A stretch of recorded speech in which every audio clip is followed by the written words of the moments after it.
Ayan guys, so naghahanap ng update dito sa Lahome multi-cooker.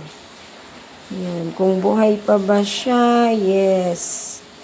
So 2022, 23, 24, 25, 3 years na siya guys. Ayan. Mag-i-steam ako ng siomai. Wala pong amoy at hindi po siya nagbabakbak. Hindi po walang coating na natatanggal. Kasi tinatanong ng ibang viewers kung kumusta na, kung buhay pa ba ito.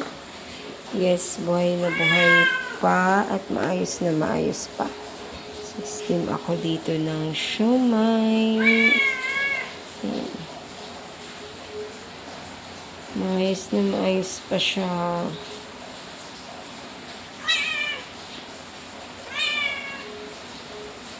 Yan, aray ko, ang init.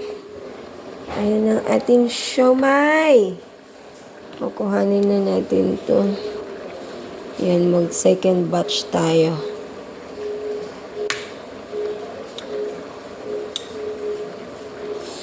Ayan siya guys. Diba ang linis, ang ganda pa.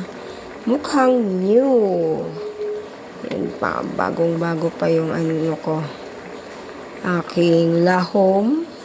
Kahit 3 years na siya, nakikita nyo, walang nagbabakbak,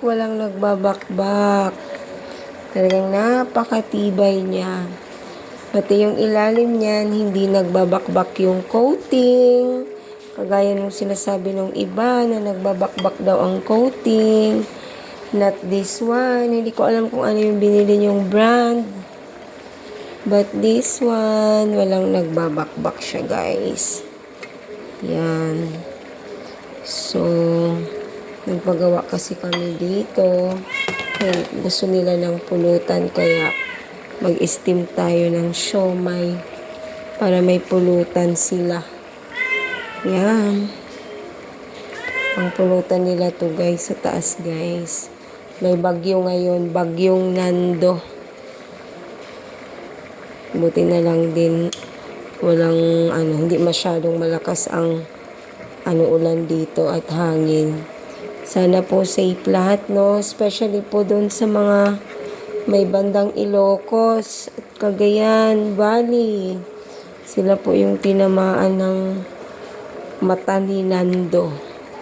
And guys, sa second batch. So, yan guys, ang pretty pa rin ng aking Lahome multi-cooker. Sa mga nagtatanong ng updates, ito po yun. May update tayo. Mamaya pakita ko sa inyo yung ilalim nito na malinis pa at walang bakbak na coating. Ayan, tapos na. Ang dami na. Okay. Ang dami na natin.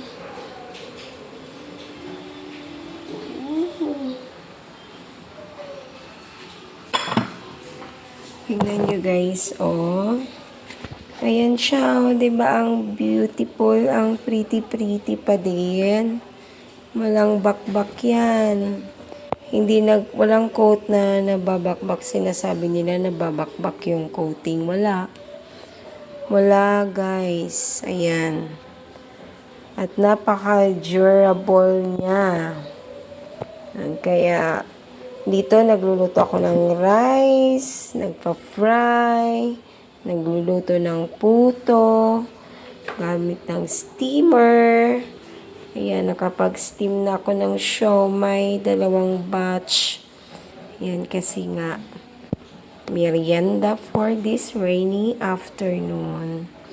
Ayan lang guys. Thanks for watching. Bye!